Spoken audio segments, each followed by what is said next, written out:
Assalaamu calaykum saaxiibayaal, halkani waa Caasim Media. Ku soo dhawaada qaybtii labaad ee qisadii jacayl ee nasiibkayga ayaan ku helay.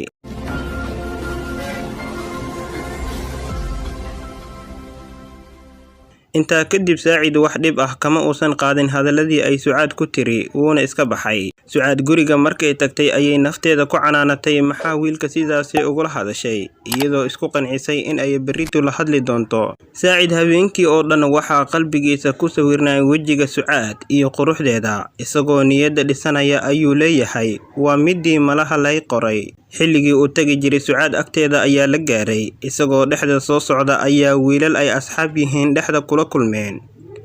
Xoogaa sheekadii asxaabtiisa ayuu ku daahay oo waqti ayay qaadatay. Sucaad markay soo baxday ayay halkii uu u soo istaagi jiray ka fiirisay, waa ayna ka weysay.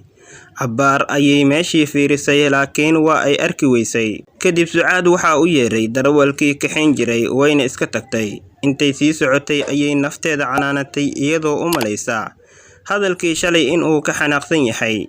Saacid xilligii ayuu soo cararay laakiin waa xilli ay Sucaad meesha joogin, isagoo murugaysan ayuu iska tagay. Ilaa habeenkii oo dhan wuxuu dareemayay murugo iyo fikir. Wuxuu rabaa jacaylka oo kaliya ku yahay inuu wehel u helo oo maro uun Sucaad gacan ku dhigo. Sucaad iyadana waxay dareentay wiilkani inuu maalin walba halkaas u soo istaagi jiray iyada aragtideeda. Markuu la hadlayna ay si fiican ula dhaqmin, hadda waxa ay rabtaa in ay mar kale la kulanto.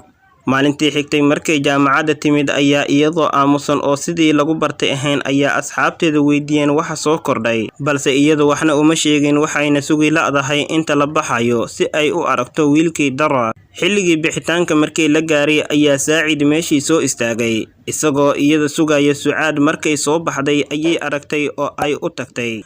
Markay u tagtay Saacid wuxuu is lahaa maxay ku dhihi doontaa.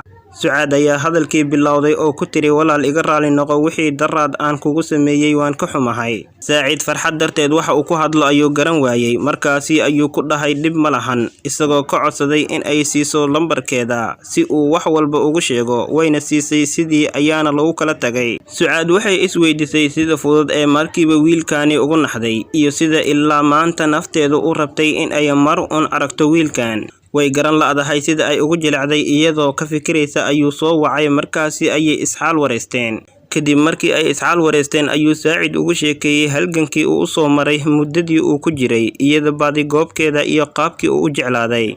Sucaad ayaa tiri aniga waxbarashadeeda ayaan ku mashquulsanahay ee aniga iga warsug, wayna iska warhayn doonaa. Isaguna wuu ka aqbalay. Sidii ayaana la isku dhexgalay. Fariimo xaal wareysi ah iyo in korka la iskala socdo ayuu xaalku ahaa. Sucaad ayaa Saacid weydiisay noloshiisa, isagoo uga sheekeynaya noloshiisa ayuu dhahay aniga horta ninka reerka ugu weyn ayaan ahay, waxbarashadiina waan dhameeyay, haddase waan shaqeeyaa. Iyaduna waxay u sheegtay inay tahay gabadha reerka ugu yar, welina ku jirta waxbarashadeeda heerkii ugu dambeeyay, jeceshahayna inay noqoto gabar model ah. Markaas ayuu dhahay waa si fiican. Dhowr cisho kadibna wuxuu ka codsaday in ay kulmaan. Sucaadna way ka aqbashay. Markii la gaaray xilligii ballanta ayaa Sucaad is diyaarisay iyadoo xiran dhar aad iyada ugu soo baxaysa, cadar aad moodo in isaga loogu talagalay udgoonkiisa. Saacidna halkii ayuu isna uu iska soo dhigay wax kale. Guriga markuu soo hor istaagay ayuu wacay isagoo leh waan tagaynaa, soo bax Sucaad.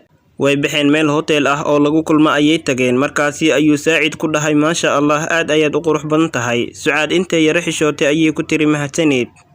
Markuu cabbaar u sheekeeyay ayay Sucaad tiri horta aniga weligay xiriir ma samaynin, waana iska ilaaliyaa, balse laakiin ayaa ku jirto.